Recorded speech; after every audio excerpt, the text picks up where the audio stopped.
Every teacher wants their teaching to be successful, but not every teacher knows how to make that happen. With a little knowledge, teachers can intentionally act in ways that will connect children's thinking in an accessible and productive way.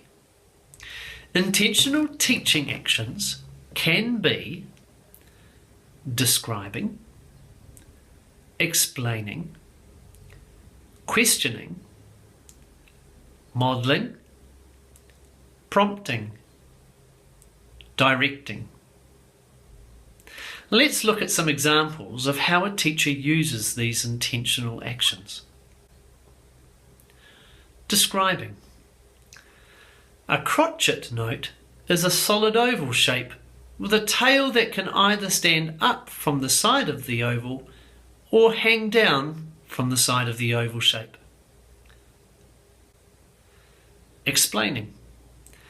The crotchet note is the symbol that directs us to make a musical sound for one beat of time.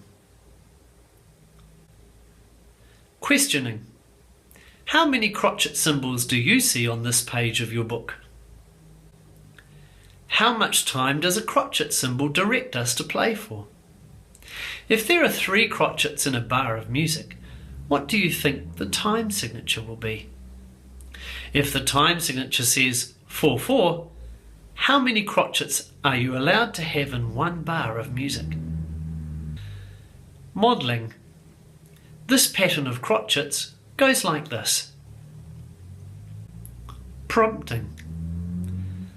The symbol that is a solid oval with a line standing up from the side or hanging down from the side is a...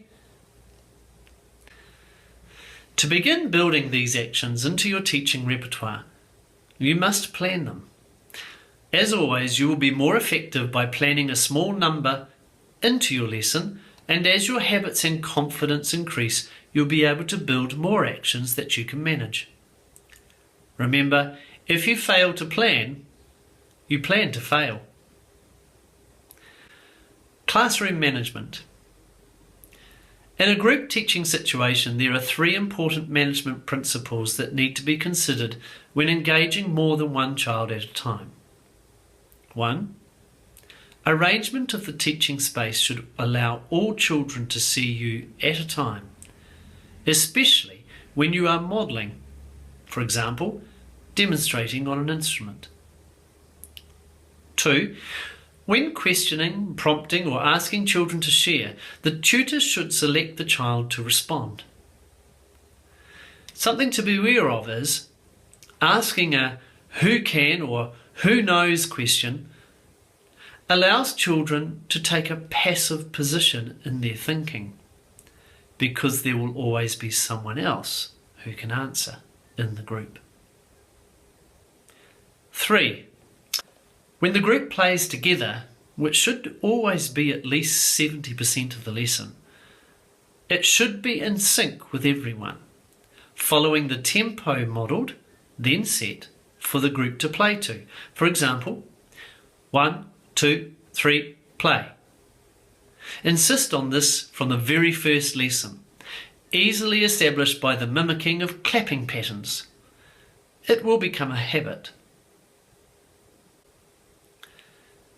An effective teacher always has the resources they want or need in their lesson prepared and within easy reach.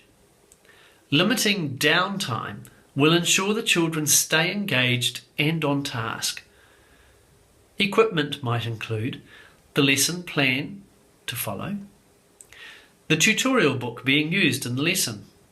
Every tutor should have their own copy of this to assist their planning. Flashcards, whiteboard and pens, a 2B pencil, stickers, pen for marking theory work, the tutor's own instrument.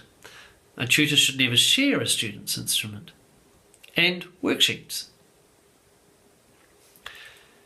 Inevitably, a tutor must spend time working with an individual. While this is done, always have tasks for the students to work on with while you are focused on the individual.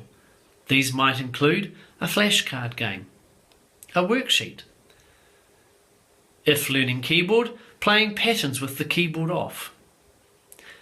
If another instrument, playing patterns or fingering without blowing, bowing or strumming. Or a quiz. Our next session is going to look at the process we take to help children become a performer.